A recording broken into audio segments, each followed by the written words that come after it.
Is that right? એ કોઈના બેસાય અહીંયાથી લઈને આટલામાં કોઈ નહીં. ઓકે સોરી યાર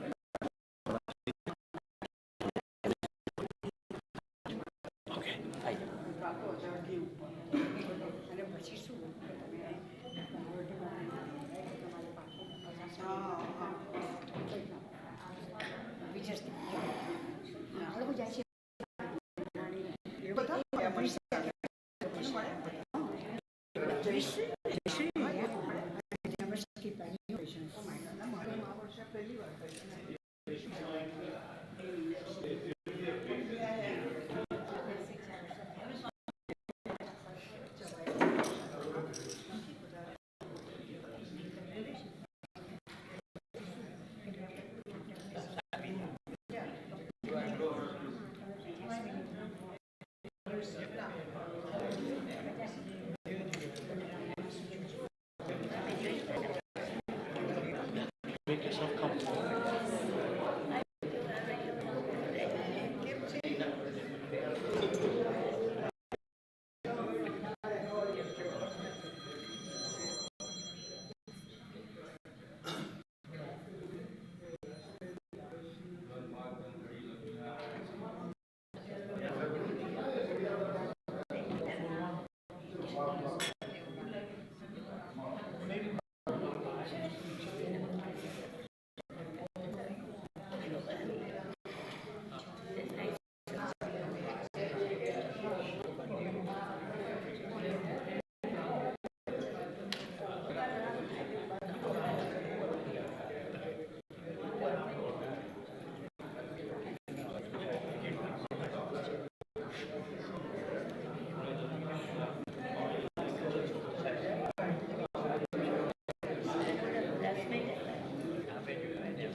આપણે યુટ્યુબમાં મેં ચાલુ કર્યું ને યુટ્યુબ તો માનવ સેવા મંદિર.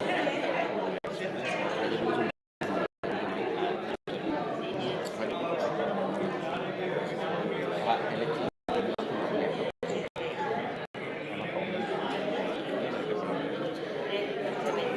હવે આને આ જ અહીંયાથી તો પૂરો થશે એવું નથી હોવાનું કારણ કારણ કે મેં અહીંયાથી બીજી રીતે સેટ કરી છે બરાબર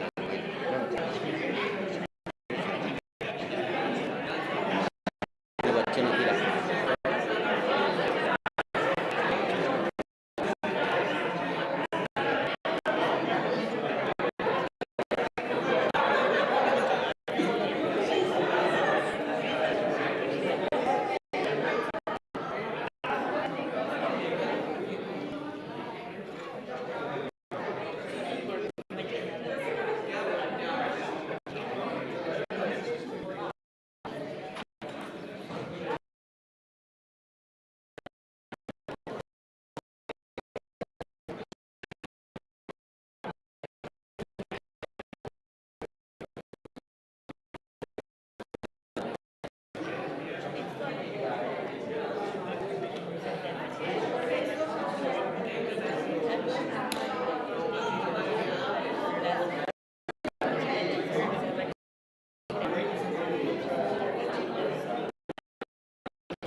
I will request everybody to please have a seat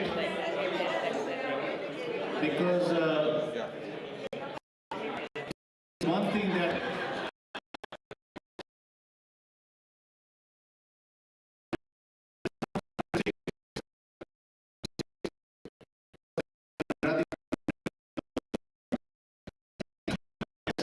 later we will find that out.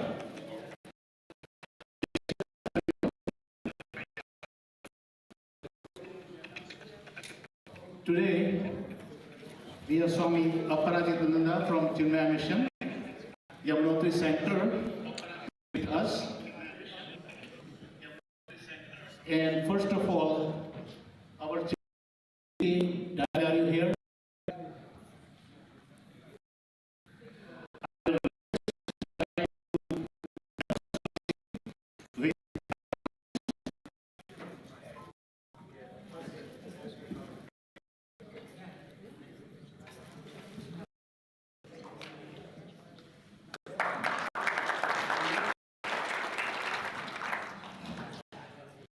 And I'm going to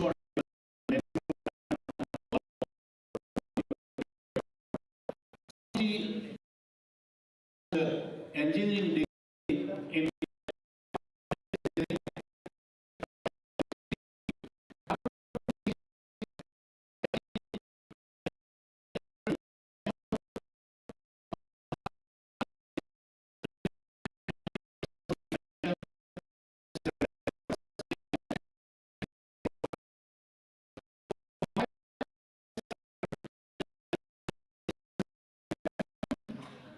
in his life.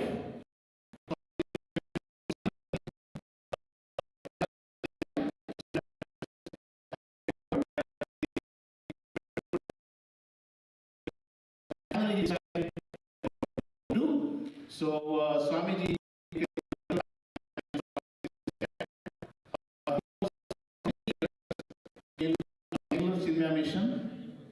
when I was regularly listening to his lectures.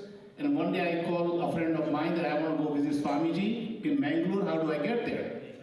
She says, guess what? Swamiji is in Chicago. So next week I had a chance to meet my, and here we are. So without any delay, give us this diligent living based on Bhagavad Gita, and we will have a chance to listen today. Hari Om, Jai Shri Krishna.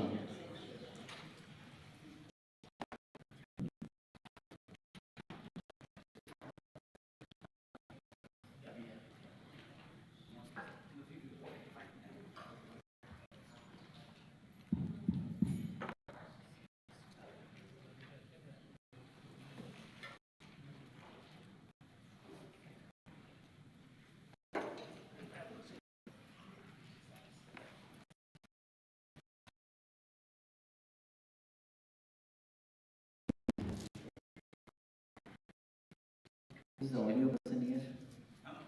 Audio person?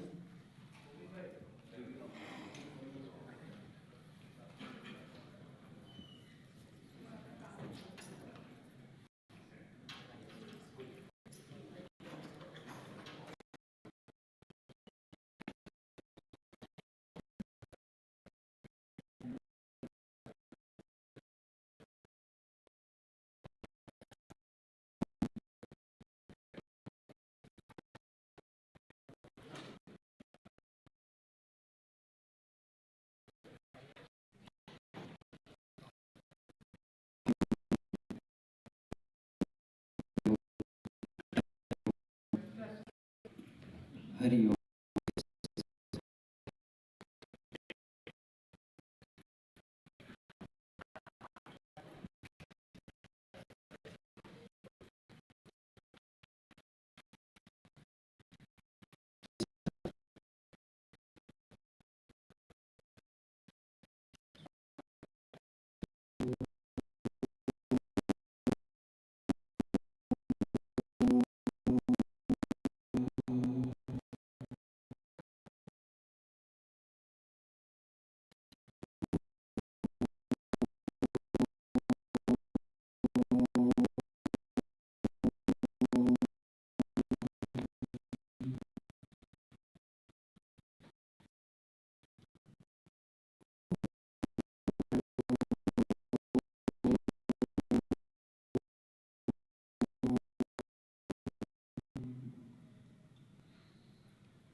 Shall we sing one bhajan?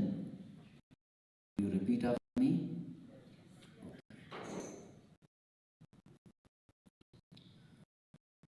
Jaya Jaya Ram.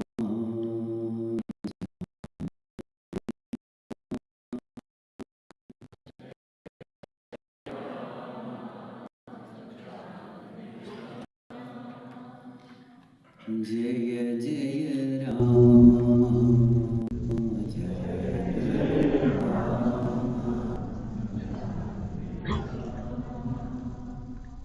Jaya Jaya Rama Janaki Rama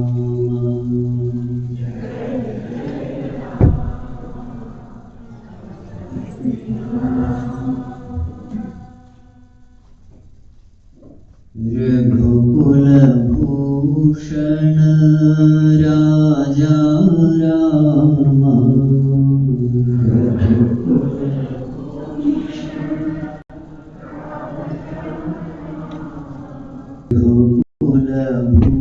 Bhushan Raja Rama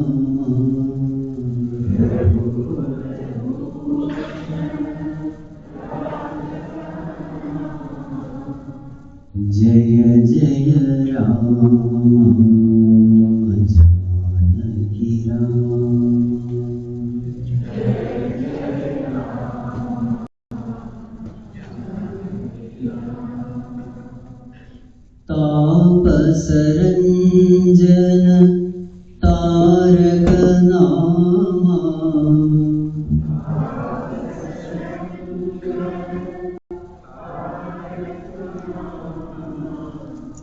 दानव भंजन कोदंड रामा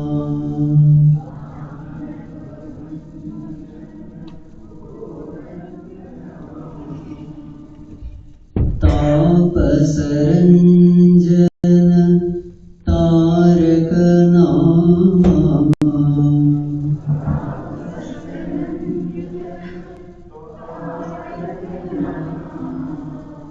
दानव भंजन कोदंड रामा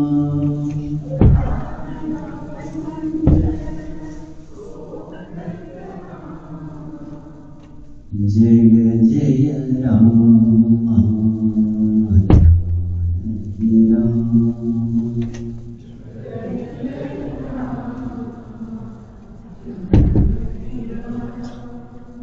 श्री राम जय जय राम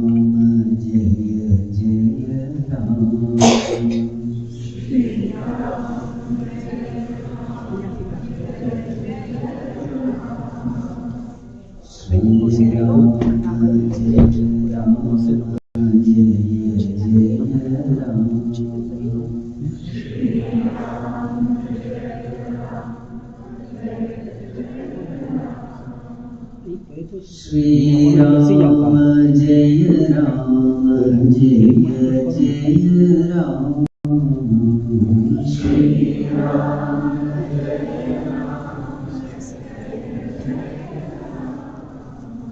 श्री राम जय राम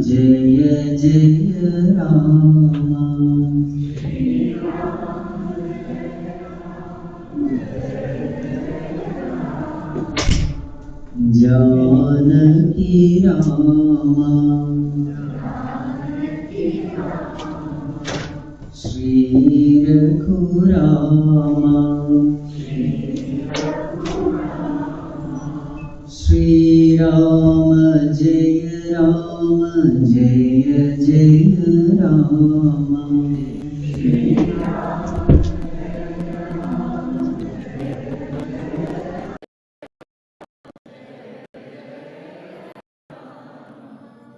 श्री राम जय श्री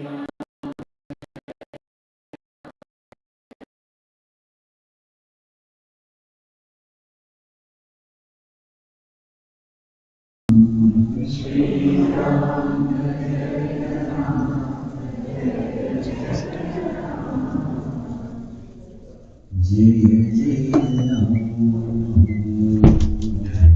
जानकी राम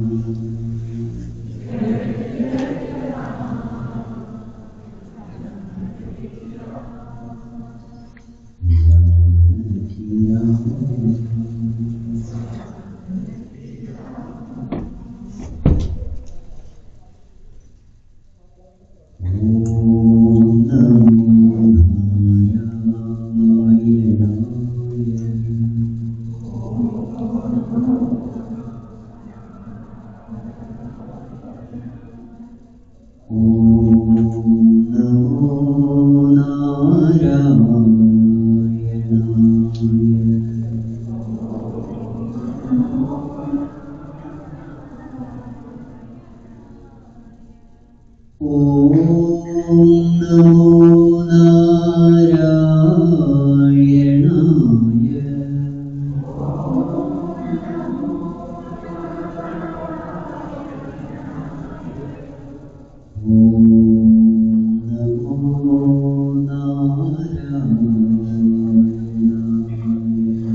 नमो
स्तुन्वन्ति दिव्यैस्तवैः वेदैः साङ्गपदप्रमोपनिषदैः गायन्ति यं साङ्गाम् ध्यानावस्थिततद्गतेन मनसा पश्यन्ति यं योगिनः यस्यान्तं न विदुस्सुरासुरः देवाय तस्मै नमः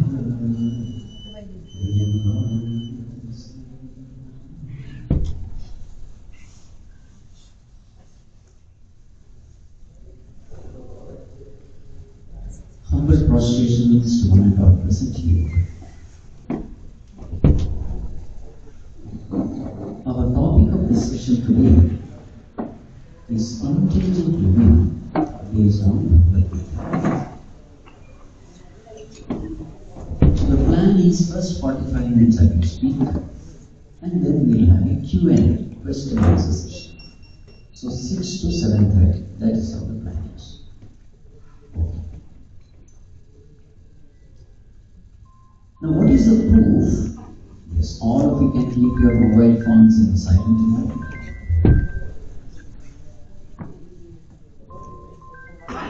Either in silent mode or in switch off.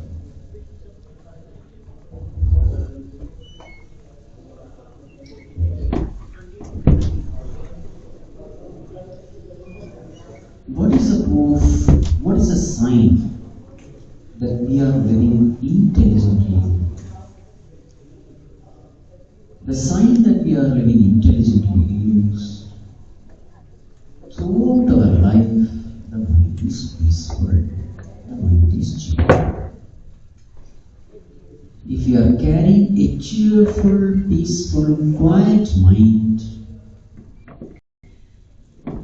throughout the day, in all the interactions of life, that itself is a proof that we are living intelligently. What is the proof that we are living unintelligently? If the mind is disturbed, if there is stress, if there is worry, if there is tension, if there is anxiety, if there is boredom, if there is loneliness, these are all the indications that somewhere we are handling life challenges in a wrong way. So if the mind is disturbed, know for sure that we are living unintelligently. If the mind is peaceful, that itself is a proof that we are living an intelligent life. Exactly like the physical body. What is a sign that body is healthy? If there is no pain in the body, that means body is healthy. What is the proof that the body is unhealthy? When there is some pain, understand there is something wrong, isn't it? In the same way, at the mind level also. What kind of mind are we carrying? Are we carrying a peaceful mind or are we carrying a disturbed mind? That will answer this question. Whether we are living an intelligent life or we are living an unintelligent life. So in Bhagavad Gita there is a very Samatvam Yoga Uchyate. So this is one among the many definitions of yoga in Bhagavad Gita. What is the definition? Samatvam Yoga Uchyate. Equanimity of mind is yoga. So throughout Bhagavad Gita we will see Bhagavan saying this. So thus now we can look into our own lives and say whether we are living an intelligent or unintelligent life. Okay. Now, let us see how we can live an intelligent life. Who is the happiest being in this world?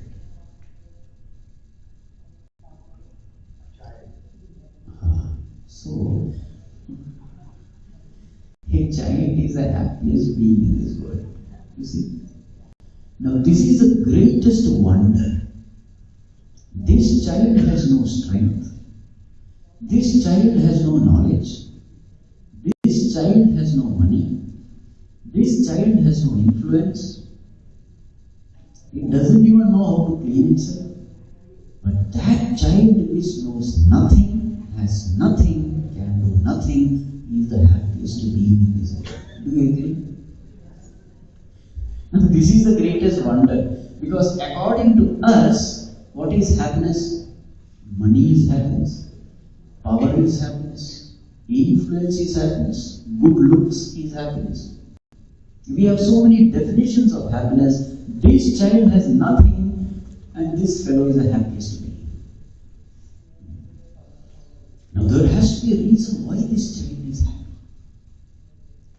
So when we analyze this, we find that this child is happy because it has one knowledge. One thing it knows. What does it know? I am not alone. I have my mother with me. Yes or no? This knowledge is there. Suppose a child sees that I am not with my mother, this child is the most miserable creature in this world. It is this one knowledge which makes this child happy. That I have somebody with me who knows everything, who loves me infinitely, unconditionally. As long as I am with my mother, everything is taken care. It is this one knowledge which makes the child the happiest being upon this earth. Isn't it? So now, this is the same philosophy which we also have to follow. So how to be happy? This child becomes our guru. Because what the child does, the same thing we have to do in our life also. Nothing new, nothing different. Right. Now, let us analyze a little more deeper. How did this child develop this kind of relationship with mother? Remember, when the child came to this world, this mother was also a stranger, just like any other face he saw. How did this child develop this relationship with mother? So this child saw that whenever I had problem in life, this lady would come running. When hunger was there, there would be so many faces who would entertain me. But when I am in real trouble, it is this face which would come. So when I am suffering from hunger, this lady would come and do something, feed me something, and there you go. My suffering of hunger is gone. When I become unclean and miserable in my dirty bed, this lady would come, clean myself, and I am comforted. Whenever I feel lonely and full of fear, this lady would come and give me comfort. So whenever I had problem in life, she would come and solve my problem. Whenever I give a loud cry, it is this lady who would come. And she would never miss any opportunity to come. In her list of priority, I am the first priority. So how did this child know this? Again and again, when the child was in trouble, the only way the child would pray is give a loud cry. That is the prayer of child. Sincerely seeking help. With total surrender, with total humility, with total helplessness. So every time this prayer was answered, this lady would come. So when time and again this happens, this child comes to know one thing: this lady definitely loves me and she has all solutions to my problems. And a time comes when the child just looks around. If mother is there, everything is there. So what is the equation of happiness for this child? Happiness equal to mother. Yes or no? So this is the secret. The same equation is always with us. Whoever loves us unconditionally loves infinitely loves us. Always with us. Whoever loves us, unconditionally loves us, Okay, nothing can be done. infinitely loves us. Who is he? Where is he coming from? Temple Prabhupada. So therefore, such a Lord who loves us is ever with us. We only have to develop that connection. So in Bhagavad Gita, if there is one thing which is constantly hammered, what is it? Turn your attention to me. I am always with you. Almost every chapter you will find this. Sarva dharman parityajya mamekam sharanam vraja aham tva sarva papebhyo moksheshyami mam shuchara. Hold on to me alone. I will free you from all sins, all disturbances. It is my promise. Ananyas chintayanto mam yejana paripasate tesham nityabhiktanam yogakshemam vahamyam. Those people who fix their mind upon me, it is my responsibility to take care of their welfare and well-being. Manchitta sarvadurgani prasadat tarishasi. By my grace, you shall overcome all difficulties, all challenges. Mayeva mana adhatsva mai buddhim niveshaya nivasishyasi mayeva atapurdhvam na samshaya. Fix your mind in me, fix your intellect in me, and after some time you will experience my presence all throughout you. So throughout Bhagavad Gita, the one message which is again and again repeated, it is shift your attention to me. I am always with you. Never ignore me. So today, why is there so much of suffering? So much of suffering is there because we have committed this great blunder in life. And what is that blunder? Forgetting that Lord, ignoring that Lord. So now, how to develop a relationship with God? How to start? We have to use the same steps with this child has taken.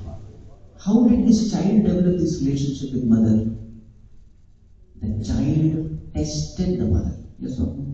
In the beginning, the mother also was a stranger. But then the child tested. How did the child test? Child took the problem to the world and found out who is solving my problem. In the same way, this is what we have to do. Whenever we have problem, test Bhagavan, because he has given so much of promises in Bhagavad Gita. You turn to me, I will solve your problem. This is the essence. So what we have to do? Let us take our problem to the Lord. Is there anyone who has no problem? We have plenty of problems in life. Physical problem, emotional problem, intellectual problem, family problem, professional problem. We are a bundle of problems only. So what we have to do, take this problem to the Lord.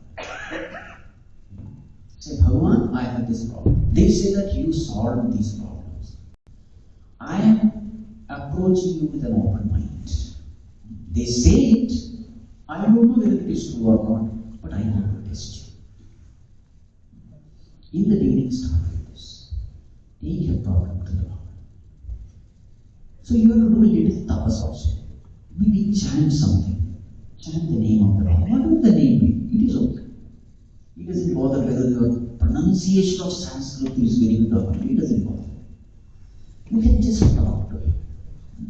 In whichever way you want to connect to Him, freedom is given.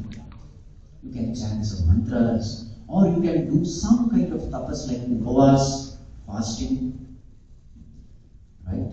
Whatever the way you want to. And say, Bhagavan, I have this problem, so please solve it. You will find that mysteriously your problem will be answered. Either He will remove the problem from your life, or He will empower you to face that challenge. Something will happen.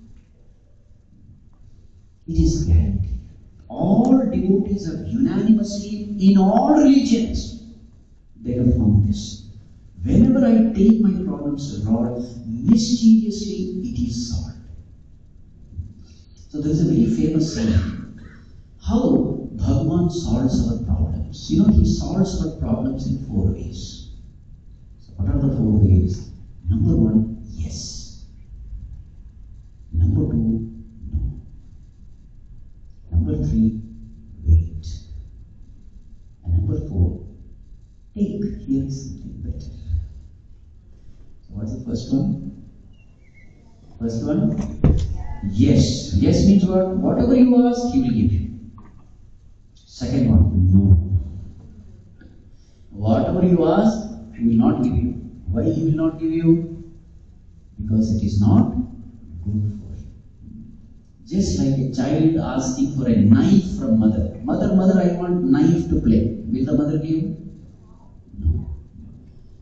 Mother, the child is having fever and the child wants ice cream. Will the mother give?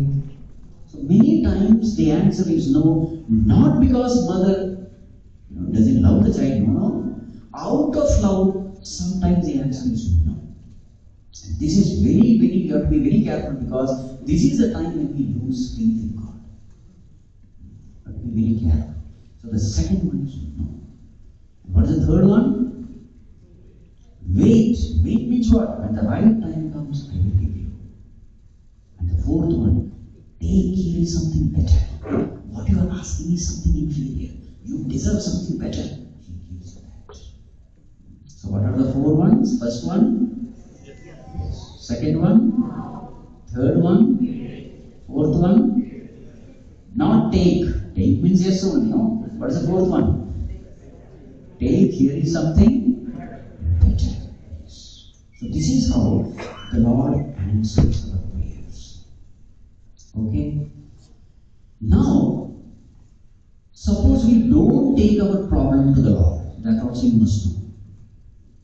I don't want any God. I know how to solve myself. Then what will happen? This also you must know. If you don't take your problem to the Lord, Bhagavan will not force himself into your life. He is a very decent person. He will knock your door and he will wait outside. He will not barge into your life. You have to give permission. Very decent person. He will ring the calling bell and wait. So what will happen if you don't believe in God, if you don't take a problem to God? You know, in our scripture there is a beautiful example here. God's grace is like sunlight. Sunlight will wait outside. So this person is inside, doors are closed, windows are closed. So what is inside? Darkness. He is suffering in darkness. And he is saying, sun is very partial, it doesn't come inside my room. And sunlight is waiting. What are we supposed to do? Open the windows. It is waiting outside. The sunlight will not barge into your room. You will have to make the way. In the same way, throughout Bhagavad Gita, if you see, the first condition is surrender unto me. Then I can do something for you. Sarva dharman parityajya mamekam sharanam raja. This is the first condition. Surrender unto me, then I can lift you up. Just like a drowning person. A person is drowning. In the river he is flowing. What he should do? There is something which he should do. There is something which a person who is outside. In the first chapter, what is the name? But suppose he doesn't even stick his hand out. He just then Arjuna is drowning in he has to stick his hand out, isn't it? Seek help. If you see Bhagavad Gita, the first chapter, what's the name of the first chapter? Krishna, this is not right. Krishna, war should not be done. Krishna, we are on the wrong side. He did not allow Bhagavan to speak. The whole of the first chapter is Arjuna blabbering. Krishna, this is not right. Krishna, war should not be done. Krishna, we are on the wrong side. You know the whole first chapter, Krishna is silent. Let the mobile be silent. Otherwise I will become silent. Anyway, so first chapter, Krishna is silent. Why? Arjuna is talking. Now this you have to understand. If we keep on talking and don't allow Bhagavan to speak, I know everything. It is the meaning. Talking means what? I know everything, you just listen to me. In most of our case, we are still in the first chapter only. And that is why we are drowning in sorrow. You just sit with closed eyes, you just meditate. What do you find then? A chattering mind. Yes or no? This chattering mind is Arjuna Vishali. We don't listen to the Lord. He is always speaking to us. We think we know everything. And we mess up our life. So real Bhagavad Gita starts when, in the second chapter, in the 7th verse, Arjuna comes to know that he is going wrong somewhere. He is becoming weak. He is not even able to stand in that chariot holding that bow.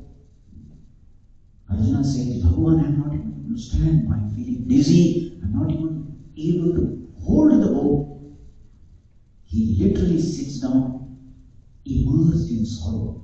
That is the time when Arjuna says, Bhagavan, the very famous verse. What is that verse? Verse of Karpanya dosho bhata svabhava prachami tvam dharma sammudha cheta yashreyasyan nishchitam bruhi tanme shishyasteham sadhimam tvam prapannam.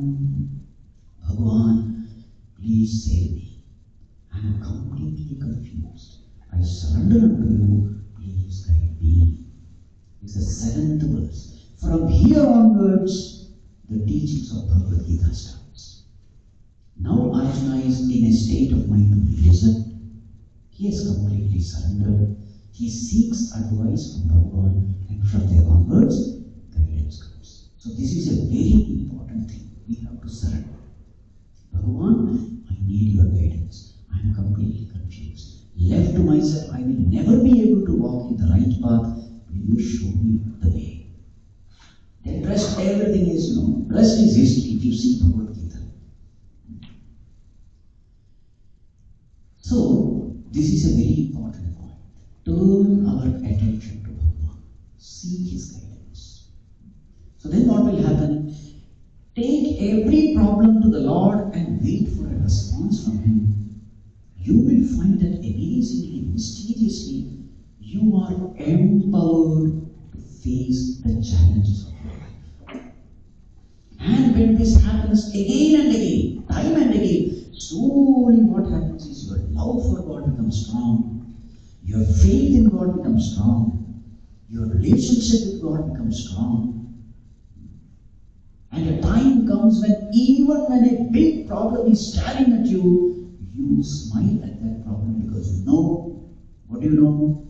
I may not know how to handle this problem, but there is somebody with me who will empower me to handle this problem. Then what happens? Even amidst challenges, even amidst problems, your mind is always peaceful. The best example is our Swami Vivekananda's example when he came to Chicago. I hope you know that story. When he boarded the ship, he did not have money. He did not know where to go, what to do, whom to contact. No mobile phones also were there. Just imagine, only the ticket was booked. He was on that ship. Then what happened? One coated, booted, suited person. He saw Swamiji. Swamiji, where are you going? He said, I'm going to Chicago. Chicago, Swamiji? For what? I am representing Hindu religion to the World Parliament of Religion. Swamiji, Chicago you are going, I also stay in Chicago. May I know where you are going to stay? Swamiji said, maybe I'll stay in your house. The greatness was, even when the whole future was uncertain, going to a different country with different culture and that too with no money, no contacts, Swamiji's mind was absolutely peaceful. Why it was peaceful? That Lord who is sending me there, He will take care of me. You see, this is called real strength. The strength of the ego is no strength at all. The strength born out of connectivity to that infinite, omniscient, omnipotent, omnipresent Lord, this is called a true strength. And this strength, each and every one of us, we can feel it. This is the essence of Bhagavad Gita. So, when should we study Bhagavad Gita? At a very young age or after retirement? Many people have this wrong notion that Bhagavad Gita should be studied after retirement when we become good for nothing. Bhagavad Gita, that knowledge should be given at a very young age. When do you collect weapons? Before the war or after the war? When do you collect weapons? When should you have the right knowledge about living? Before living your life or after living your life? Many times people are, hey, you are going for Gita class, what happened to you? Everything is okay. At a very young age. Because this Bhagavad Gita is called Manual of Right Living. It is a manual. When do you use a manual? Before using the device or after spoiling the device? Whenever the device you have to use, you first get a manual, isn't it? So what does the manual say? Read this manual before using the device, isn't it? Because the manufacturer knows how this design, the device is manufactured. So read it. There are certain do's and don'ts. Get the right information and then use the device. In the same way, living life in this world is a very, very, very complicated affair. Because body is complicated, mind is complicated, sense organs are complicated, and the world is also complicated. So it's a big challenge. We have to use a complicated body-mind complex in a complicated world. So therefore guidance is necessary. Who has to give us the guidance? Some Tom, Dick and Harry cannot give. The one who has created us, the one who has created the world, has to give this instruction manual. Isn't it? Manual has to come from the manufacturer. Bhagavan is the manufacturer of this world and us. So therefore he alone can give that guidance. So therefore the scriptures are the manual given by the Lord. In whichever religion it may be, not just Bhagavad. All those, what you call scriptures, in every religion, they are all the manual given by Bhagavan. So when we read the manual and live our life, what happens? You are able to beautifully handle situations in life, challenges in life. What is the proof that you have beautifully handled the situation? The proof is, before handling the situation, mind is peaceful. While handling the situation, mind is peaceful. And after handling the situation also, mind is peaceful. This is the proof that you have beautifully handled the situation. And whole of Bhagavad Gita is nothing but right instruction of how to live intelligently. Let us remove this wrong notion that Bhagavad Gita is only for Swamis and Sannyasis. Bhagavad Gita is only for the retired people. Bhagavad Gita is only for people who are failures in life. These are all the wrong notion in the society. Bhagavad Gita is for everyone. And anyone who has no knowledge of this, know for sure that person's life is a mess. Externally that person may be laughing, smiling, etc. But internally it's a mess. If you don't have control over your mind, that itself is a proof that we are living unintelligently. All those negative emotions are only an expression of unintelligent living. So, take your problems to Lord. In fact, I will tell you another thing. What's the time now? Yes, 2 more minutes I must. Every moment that Lord is guiding us. Every moment. The problem is we don't listen to Him. Why is He guiding us? He is guiding us because His love is infinite. His love is unconditional. Expression of love is this. When I love someone, I am always with that person, paying attention to that person, listening to that person, able to guide that person. These are all the expressions of love. If you find Bhagavan is always with us. There's a very beautiful statement by Saint Augustine. He says, Lord loves us as though we are his only child. Beautiful statement. Suppose you have only one child. So then your love is not divided. Your entire love is to that child, isn't it? In the same way, the Lord loves each and every one of us. In fact, the disturbance of the mind also is an expression of love. Whenever we are going to take a wrong path, he will guide us. And that guidance is through disturbance. Whenever we take the right path, the mind is peaceful. You see? Is there something which he expects from us? What is your answer? Yes or no?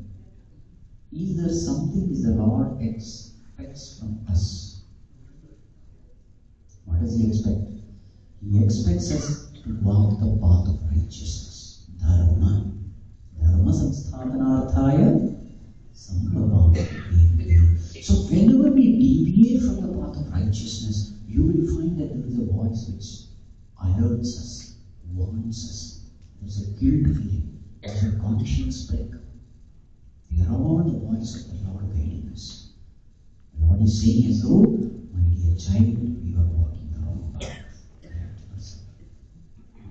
So that voice is very, very divine. To listen to that. This is how he guides us. Anyway, I can go on and on and on. So let us have a Q&A now. So there's a cordless mic. So,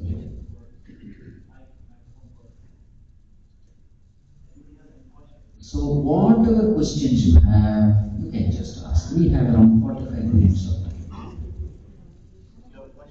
And just raise your hand in there. Chinmaya mission people are not allowed to ask questions. Okay?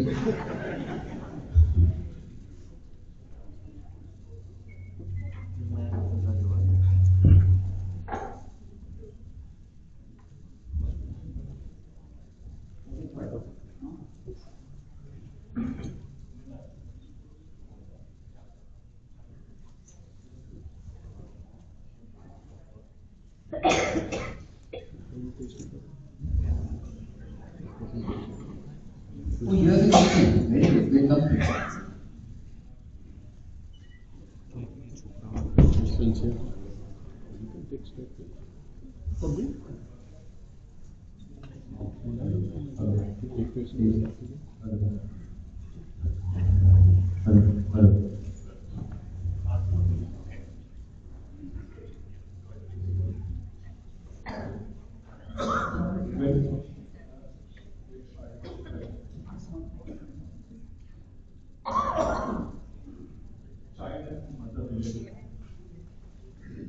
Just say hello. Hello. Hello. Child and mother relation.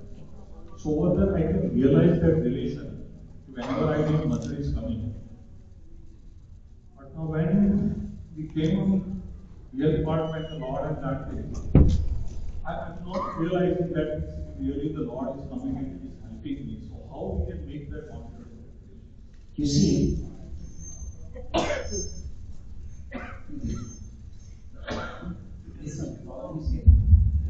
Hari.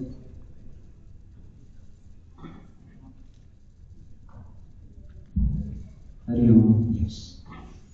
See, you know this whole family drama. What's the family drama? I am born as a child. I start experiencing love from mother. Then a time comes when I become mother or father, and then I start loving my child. This is called as family drama. You know, there is a purpose behind this drama. First, Bhagavan exposes you to worldly love so that you will understand what is divine love. This is the purpose. So we are made to go through this family drama, where I become a child, I receive love from my mother, then later I become a mother and I start loving my child. So I know as a child and as a mother. So further we are exposed to the lower love, then we become fit enough to understand the higher love. Higher love is always subtler and more perfect. You see, the child thinks that my mother knows everything, but actually mother knows that I don't know much. It is the child's blind faith in mother which is giving happiness to the child. Child doesn't know that its mother is in so many ways imperfect. Correct? But you see, in divine love, that problem is not there. Bhagavan is always with us and he is omniscient, not like an ordinary mother. He is omnipresent and omnipotent. So therefore, this love is a subtler love. Worldly love is a grosser love. So here faith is very, very important. Faith in the scriptures, faith in the Mahatmas, the saints and sages. So it is a leap of faith. If the scriptures have said it, it must be true. If so many people have experienced it, it must be true. If our saints have said it, it must be true. You take a leap of faith. So first time, you don't have any relationship with God, but just out of faith, you take a step. You pray to God. You take the problem to God. And you always find that God responds to that prayer. You can test it.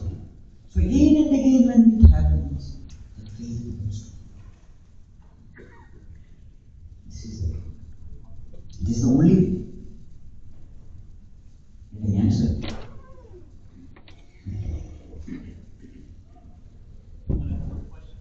You will have to go around with the mic.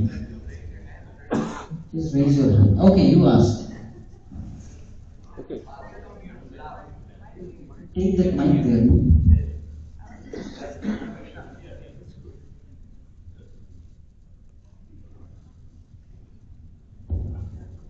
Control your mind. How to control the mind? You see, there is a law based on the mind. How to control the mind? You have to listen to me. Mind is, now I will define mind. Flow of thoughts is called mind. What is mind? Flow of thoughts. Okay, now there is a law. Purer the thoughts, greater the control over the mind. This is the law. What is the law? Purer the thoughts, P-U-R-E-R. Purer the thoughts, greater the control over the mind. If your thoughts are good, noble, divine, your mind also will come under control. Can you give some examples of good thoughts?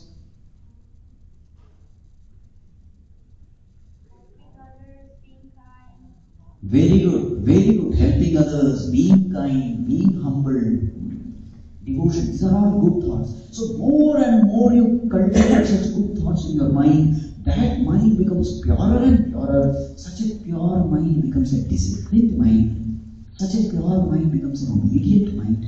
And such a mind comes under your control. And when that mind is under your control, success just follows your footsteps. Because in this world, everything has to be done with the mind, and that mind cooperates with you. It never fights with you. It never disobeys you. So what is the way to conquer the mind? Cultivate what kind of thoughts? Good thoughts. Very good. Did I answer your question? Good. Very good. Thank you.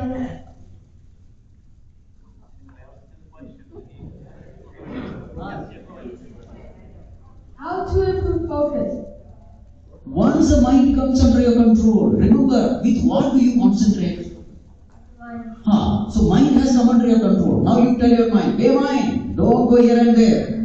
Don't think of this and that. Tomorrow is an exam, so I have to study. Come on, focus. And then the mind just focuses. It just listens to you. It is like a pen. Whenever you want to write, that pen obeys you. It writes. Whenever you don't want, just put it in your pocket. Isn't it? Because pen is your instrument. In the same way, mind becomes your obedient instrument. Whatever you want, you can get the mind to write. Got it? Yeah. Yes. Thank you. Right. Okay. Ask. There is a mic there. I had a problem and I didn't know what to do. How would you ask God that question? You have to just ask, just like you are asking questions to me. He knows all languages. In fact, he is the creator of all languages. You ask in your own language.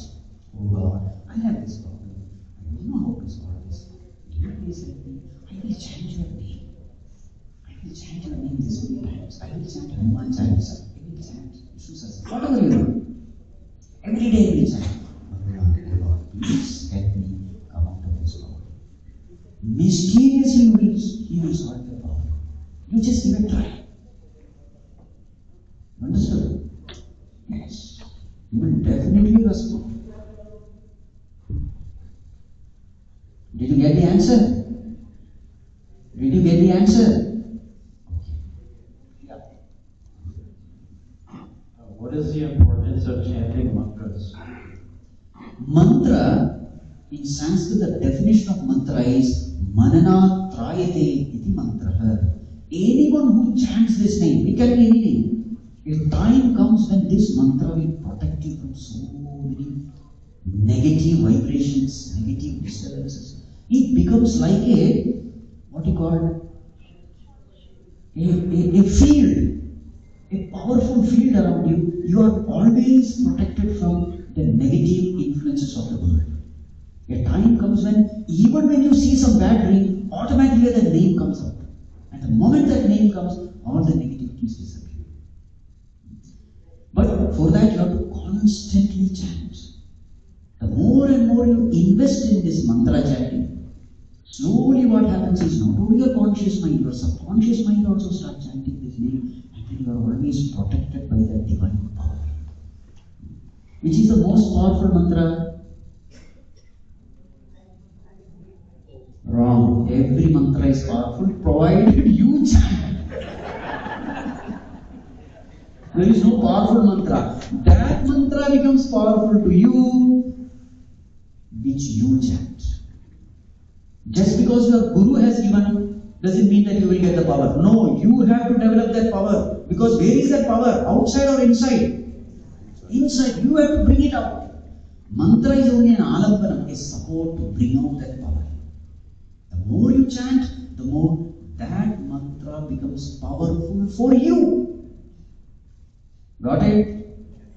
Yes. Thank you. Yes.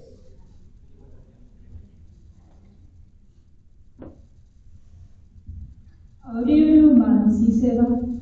What seva? Manasi. Manasi. What is that Manasi? The one which you do with the mind. Manasi Seva. What is that Manasi Seva?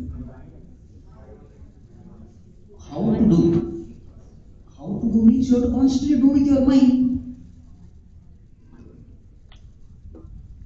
Manasik Seva.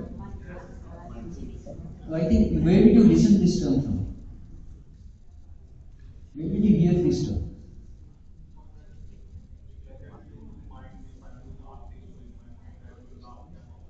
Manasa Puja. Okay. Okay. Yes, you have to do with your mind. What else? Suppose I ask in your mind to imagine a home. You see, in Bhagavatam there is You a can imagine this a thing home. given. So let us say the whole puja, whatever is there, you can imagine it. It's called as Manasa Puja.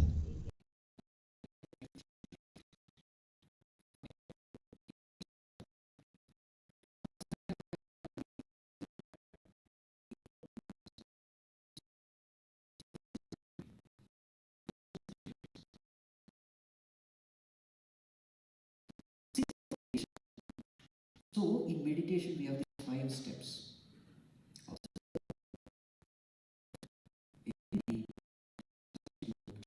Another way is Observe your mind. sit for meditation.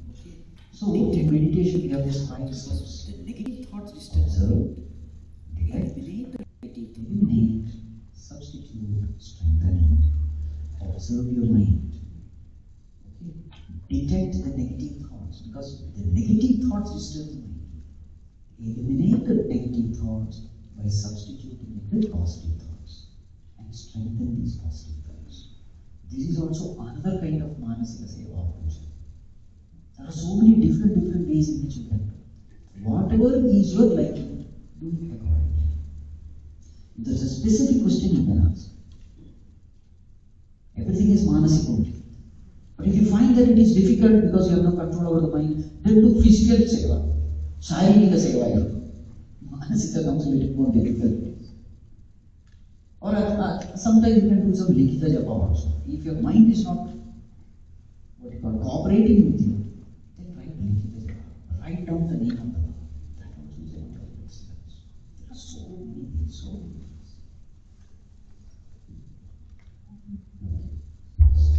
Yes. Only children have questions. Okay. If you have a problem on like one exact spot, will God help you there? Oh, what is that? Like if you have a problem exact on the spot and like there's nothing nearby, will God exactly help you there? If there is no temple, how will you pray if there is a problem? Is this a question? What is the question?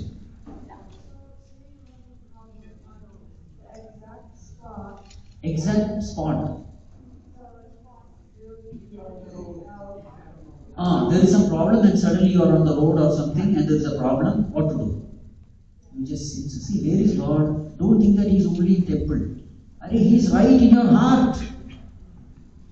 Even when you are experiencing problem, there is somebody who is watching you. Where is God? You think He is only in the temple? He is right there in you. Who is beating your heart? That means He is there with you.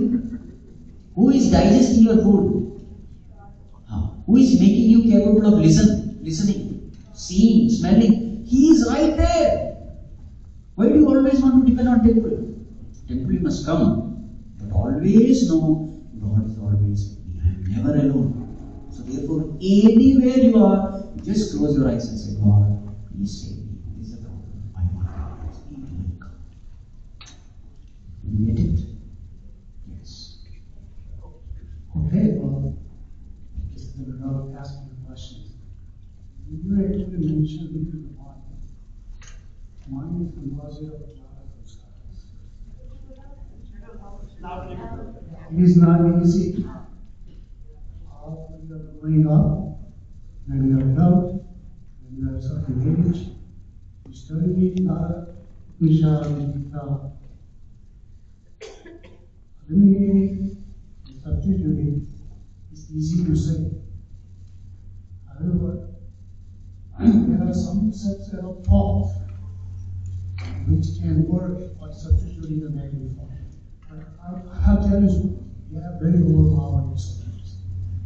So, one technique that I use basically is let that negative thought or sensation let it come. See how long does it last. Then you have to apply some of the basic fundamental thoughts. So it's not easy. Mind is really fast, very quick. It's not easy to check sometimes. Here, all the people here, the mind is completely different. So it's very difficult to keep mind control. So substituting is not easy. Even Bhagavan has said the same thing. Asamshayam mahabaho mano durnigraham chalam abhyasena tu bhavanteya vairagyen chakrishna. The same question is asked by Arjuna. Bhagavan, pramadhi balavadradha. It's very difficult to control the mind. So then Bhagavan gives abhyasena tu bhavanteya vairagyen chakrishna. Abhyasa is the way. Constant practice. Surrendering unto the Lord. So two things are necessary. One is self-effort, second is Bhagavan's grace. With these two things, definitely you will see the results. I don't say it is easy. But when that right effort in the right direction with holding on to God is done, definitely you will see the results, no doubt about it. See, these are all the words of Mahatmas who practiced it. It is not impossible. But it is difficult, I accept. Bhagavan himself says, Asavishayam, he says. Who said it is easy? Nobody said it is easy. And remember what you are getting into. You are getting divine experience.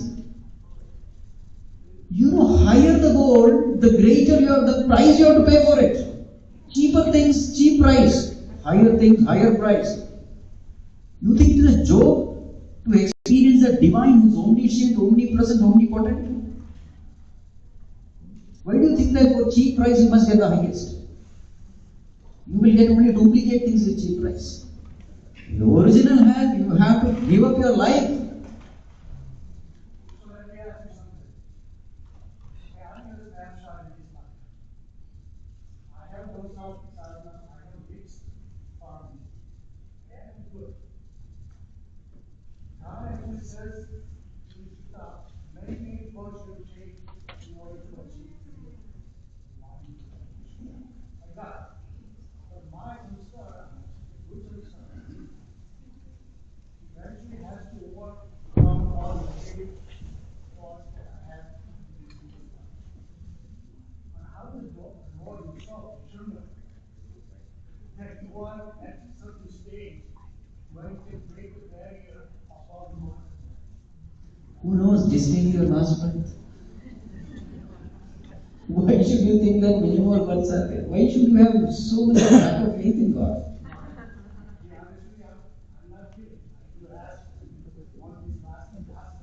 Believe that this is the last life and then work. Instead of saying that, no, I don't think I will ever be able to overcome my samsara. God is with you, He can do anything. You know Valmiki's past? He was a dacoit, robber, highway robber. See what has happened by chanting Bhagavan. If a dacoit can become that, you are definitely deserve. Yes, sir.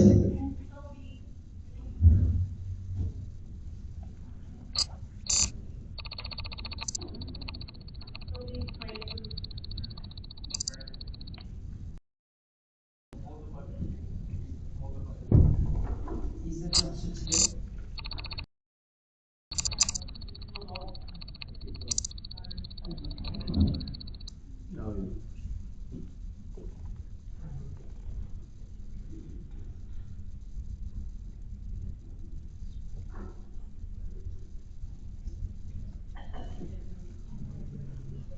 So we pray to God with a calm mind every day, you know. And when you have problems, as you said in the beginning, you ask God and they will solve your problem. But if you don't want to ask, He will solve the problem. Is it possible? It is possible, but then is your mind peaceful? If you believe that yes, God is there, I don't have to tell Him, He will do it. The result of that faith is your mind is peaceful. But many times we have this doubt. I don't know whether He is there. I don't know whether He is all right. The proof is your mind is peaceful. That is a very high stage. If you reach that stage, you will not ask anything because you know that even before asking, it is provided. So that tremendous amount of faith is just.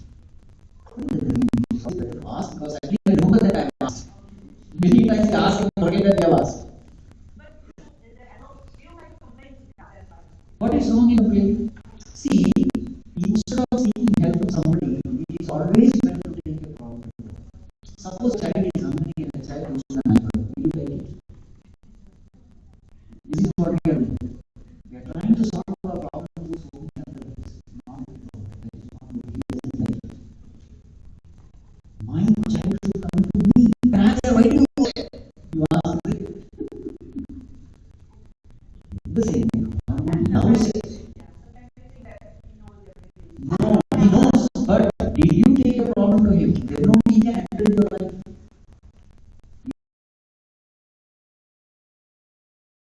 That no, I know how to solve my problem. You can't enter into your life. See, if you solve the problem without the help of God, you are in a lose-lose situation. If you solve it, the ego will rise. You can see, I did it by myself. If you can't solve it, then you get into depression. It is called a lose-lose situation. You solve the problem or you don't solve the problem. You are a loser. Yes, yes. So this is like a different question. When I know my prayers, what is the best way to chant the mantra? Do I do it loudly or in my mind? If your mind is chattering too much, loud chanting, ucha japa. There's a beautiful verse by Bhagavan Ramana Maharshi in Upadesara. It says, Uttamastavad uchamandata chittajam japa dhyanamuttamam. What he says, do some stotra. Then do ucha japa, loud japa. What is loud japa? Parashruti gochara, which others are also able to hear. That's the definition of ucha japa. As the mind becomes more and more indrawn, focused, peaceful, slowly that ucha japa should become manda japa. Manda japa means swasruti gochara. Only I am able to hear. Whispering japa. That is what is manda japa. And when the mind becomes more and more peaceful, indrawn, again you come from manda japa to chittajam japa, where the chanting is only in the mind. Yes. And then you will find that the mind becomes silent. So this is the way. So more and more you are disturbed, the more and more you have to take bahya argument support. So loud japa is first. Then whispering japa. Then meditation. This is the way. What inspired you after all the meditation to go into Chinmaya? What inspired me? I got peace here. I got clarity here. How to live my life. I was totally confused, miserable. The Chinmaya mission, all these teachings gave me perfect guidance. And I was totally fulfilled. That is the reason. Yes. I want to know, I have asked that earlier. Is Lord Vishnu and Paramatma the same? All gods are one and the same. Whether it is Shiva, whether it is Vishnu, Rama, Krishna, Ganapati, they are all different forms, but the power is one and the same. In the beginning, use a form, but go beyond the form after some time. And that is why you see, during Ganesha festival, what is the last thing you do? You worship that Ganesha, you know last thing, it is called as Visarjan. You have to give up that form. In Durga also, Navaratri time, 10th day what you do? That idol, such a beautiful idol which they worship for 10 days, they have to immerse in water. What does it mean? Go beyond the form. In the beginning some form is okay, but later on understand that that infinite God is formless. Understood? Using a form is fine, just like nation, flag is there. But flag is not nation. Flag is only a representation of nation. In the same way, all nations. Clear? Yes. When you have multiple issues going in your mind, how can you achieve at the same time peace of mind? When multiple issues are going in the mind, how can you attain peace of mind, right? You see, multiple issues are going in the mind because you have no control over the mind. At a time, actually, you are supposed to do only one thing. That is called a spiritual living. Being in the here and now, being in the present. There is a particular situation to be handled. 100% focus on that situation. That is how you should be. Not multitasking. Multitasking is inefficiency. You are doing one thing, but your mind is somewhere else. All the accidents on the road happens because of this. In life, things is not an easy. You have some family issue. At the same time, you are working somewhere. You have a working issue. Yes. You are at the same time have something else, somewhere else going on. Then you have that kind of thing. Now you want to achieve peace of mind, and you have to take care of those issues in your mind. Yes. You see, now at present you are asking a question to me, isn't it? So where should the mind be? Mind should be here, listening to my answer, correct? At this time, don't bring family issue and professional issue. Every moment you are asked to do only one thing in life. You don't have to do 100 things at the same time. No. When you are in family, think of family. One thing at a time. When you are in the profession, think of profession. One thing at a time. If you do this, you will have a tremendous peace of mind. Our problem is, we are here, but the mind is somewhere. Then you will have a problem. You understand?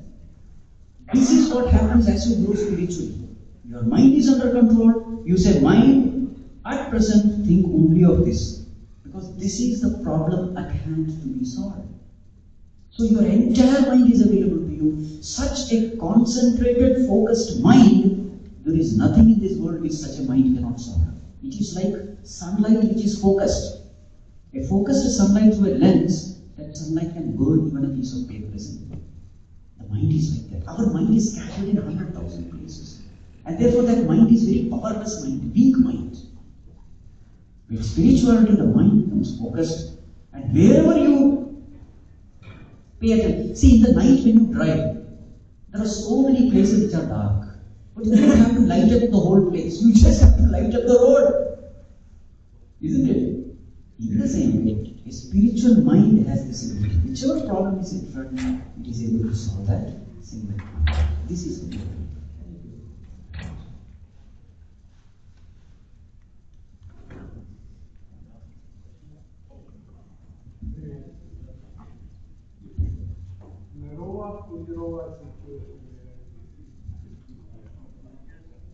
Mike. Is narrower control situation if you go either way, your inner conscious is not very clear about how to deal with that situation. Whenever you are confused in life, right? Not sure what is the right thing. See, mind has got three moods. Tamasic mood, Rajasic mood and Sattvic mood. This entire discussion happens in Bhagavad Gita chapter 14. Tamasic mood is when the mind is very dull. Rajasic mood is when the mind is agitated, extroverted, disturbed. Sattvic mood is when the mind is peaceful. So whenever you have questions in life, not very sure, always don't take decisions when your mind is in Rajasic or Tamasic mood. Always take decision when the mind is in Sattvic mood. So what to do? Early morning when you get up, generally that is the time when the mind is fresh, body is fresh. Take a bath, sit in your seat of meditation. 15 to 20 minutes you pray to the Lord. At that time the mind becomes very silent, very quiet, in tune with the Lord. That is the best state of mind. At that time, bring that issue which is bothering you. You will always find that such a peaceful mind which is connected to the Lord is able to, tell you what is the right thing for you. Because that mind is a mind filled with light of God. Such a mind, whatever it says, it will be good for you. It will show you the path of service. Later on, that very same mind, when it is in Rajasic mode, will ask you to do something else. Don't do it. Never trust a disturbed mind. Trust only a peaceful mind. That peaceful mind will never change. It will always show you the right way. This is a way to make right decisions. I have a question. Even though I have a faith, a lot of opportunity to learn with stuff, why does my mind become once in a while agitated as well as under the peer pressure? And the way our life is so thick, everybody wants peace, and you are there being very peaceful. So how do I compose myself in that situation? You said once in a while your mind is disturbed, right? No, like lot of time your mind is disturbed? Yeah, a lot of time. Why does my mind forget? You have also used the term peer pressure. You have used the term peer pressure. Am I right? Sometimes the peer pressure, you say the stupidest right away, and you are not sure if you do or not. But there are a lot of things. Even though Gita is in my hand, and I understand the God's message to me, that the fiance God will help me to come to the knowledge and revelation. But in that period of time, the anger, the agitation takes over. Yes. How do I control that? See, always you will remember one thing. Whenever you have forgotten God, your mind is disturbed. The remembrance of God and disturbance of mind cannot go together. It's impossible. So that is why this peer pressure is important. Under peer pressure, your mind is completely worldly. You have totally forgotten God. You have cut off from God. Remember, God is light. Forgetfulness of God is darkness. So in darkness, what will happen to you? You will stumble and fall. So whenever such moods come, cut off from everything, make your connectivity with God stronger. And suddenly you will find that all your disturbance is gone.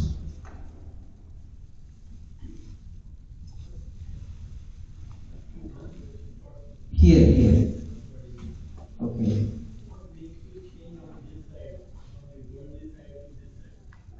What made me worldly to spiritual?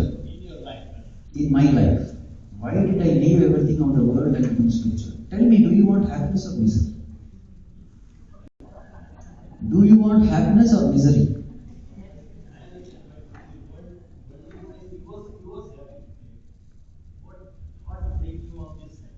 Because here there is greater happiness. I found more happiness here, that's the instance. When somebody is telling you a path, especially Swami Chinmaya, when I started listening to his talk and so many talks in Chinmaya mission, I found great peace, solace and clarity within our life, which I never got in my school days. Just because you study physics, chemistry, engineering, mathematics, etc., you don't get about anything about life, how to live your life, how to face challenges in life. There are varieties of challenges in life. Whatever I study in school, it is not helping me in any way. It can give me, it is a bread winning education, not a character building education. Whereas this knowledge of Bhagavad Gita is a character building education. You get this knowledge, you become strong, you are able to face any challenges of life. This potential, unfortunately, our university education is not able to give.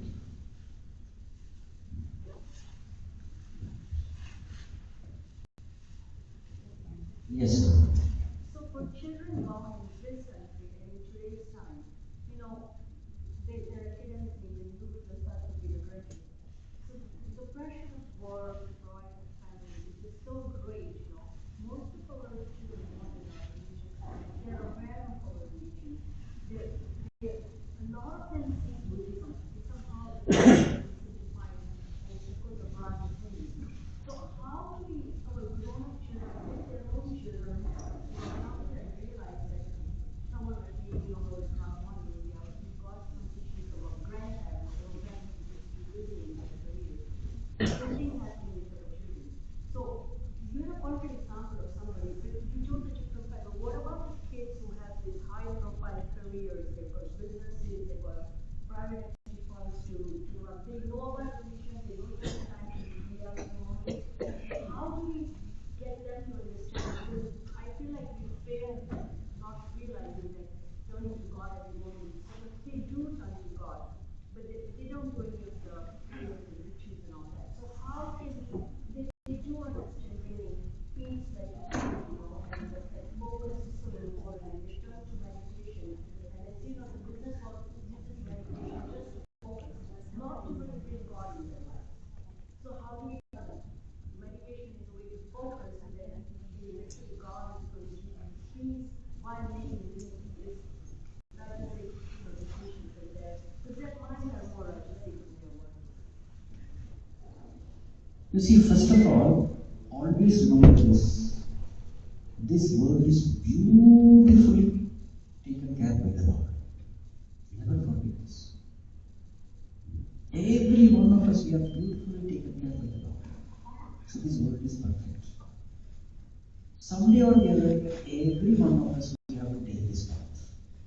If not in this birth, maybe after thousands of births. But everybody will come to this path. So therefore, my job is not to transform my child. My job is only to set a right example in the front of my child.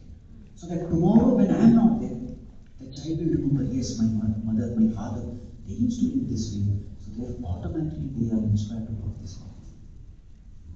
So my responsibility is only this: whatever I have understood, am I living it? Am I setting a right example to my child? Today the child may not value this, but tomorrow, when he is with family, when two kids are born, when real samsara becomes problem, life is full of challenges, especially after marriage and after 2 kids, problems really start. That is the time when they turn. Because they are not finding peace or solace anywhere else in the world. That is the time when they generally turn to spirituality. So at that time, they should have some memory. Yes, my father, my mother, my grandfather used to pray. So actually they easily will start following this path. So today if they are not valuing it, don't worry. But you keep on improving your life, setting a right example. That's all what is here. The rest God will do. So we are going to conclude with the meeting today, the session. I want to ask you one question. If Manav Seva Mandir arrange this every month, would you attend? How many are interested? Please raise your hand. Yes. So contrarily, we are going to work to do this on third Sunday for 1 hour. And we need your support. If you support, program can be successful. The speaker who come, he can also enjoy. We can get a lot of knowledge and actually bhakti and jnana, which is the temple form, and that's what we want to do it. So we are going to take care of that, but need your support. I'm going to give you Mr. Bhai. I'm going to give you Mr. Bhai so he can take care of the program. Thank you everybody for attending. One more thing, so you know, some of the people here might be from the Naperville area. Swamiji is going to, when he leaves his temple tonight, he mentioned to me that he has a 5-day program in Naperville in the evening, Monday to Friday, 7:30 to 9 p.m. If you go to Chinmaya Mission Yamunotri website, Swamiji's program is listed. If somebody wants the address, I can give you the address. The person who is going to come to pick up Swamiji this evening, she can also give you the topic for 5 days is going to be Karma Yoga. Bhagavad Gita chapter 3, Karma Yoga, because that is the stepping stone into the spirituality. As Swami said, we all do karma, but we don't know how to do the karma. So he's going to talk about Karma Yoga for 5 days. So that program is scheduled in Naperville. If anybody wants the information, I can give you the information. So that is the first thing. 7:30 we will have the Aarti, and then after Swamiji will be here. He will be joining all of us in the dining area for he's going to dinner with us. Anybody who wants to approach Swamiji personally, one good thing is Swamiji considered all of us as a family member, and he feels that compared to others, Chinmaya Mission Swamijis, they do it differently. You can come, talk to him, chit-chat with him. If you have any personal questions, approach him, and also he can talk to you on that. So that is a little difference between Chinmaya Mission Swamis and the other Swamis. They really don't keep a distance between the devotees and Swami. They are like a family unity. This is one good thing that I want you to understand and know. Before anything else, before we conclude, I will ask Raju Bhai to come forward. We will, as a token of appreciation from Manav Seva Mandir, our President Raju Bhai is going to offer Swamiji a token of appreciation.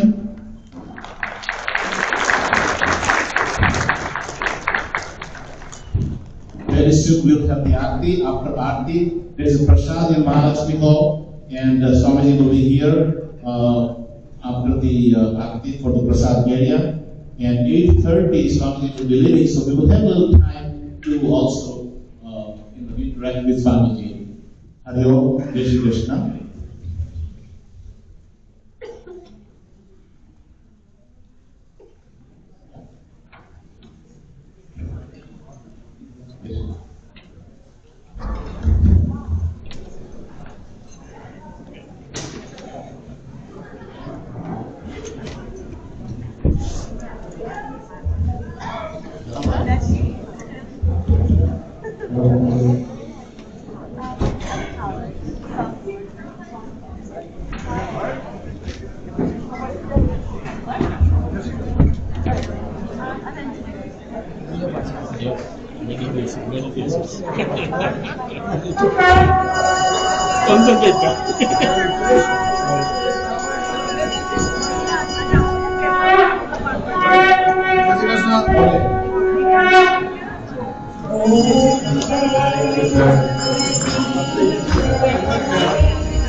જય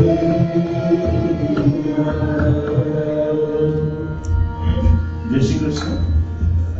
મહાલક્ષ્મી હોલમાં પ્રસાદની વ્યવસ્થા છે, તો આપ સર્વે મહાલક્ષ્મી હોલમાં પ્રસાદ માટે પધારશો. જે કોઈ ભક્તને સ્વામીજીને ઈચ્છા હોય તે અહીં આવી અને સ્વામીજીને મળી શકે છે. અને સ્વામીનો તૈયાર થશે તો વોર્મ થઈ જાય, સ્વામીજી પણ પાછા આપણે ત્યાં મહાલક્ષ્મી હોલમાં આપણી સાથે આવશે અને ત્યાં ભોજન કરશે. 8:30 સુધી સ્વામીજી અહીંયા છે, તો મને મળવાની ઈચ્છા હોય તો જરૂરથી મળી શકે છે. પણ એ દરમિયાન જેને પ્રસાદ માટે લાઈનમાં જવું હોય તે જઈ શકે છે.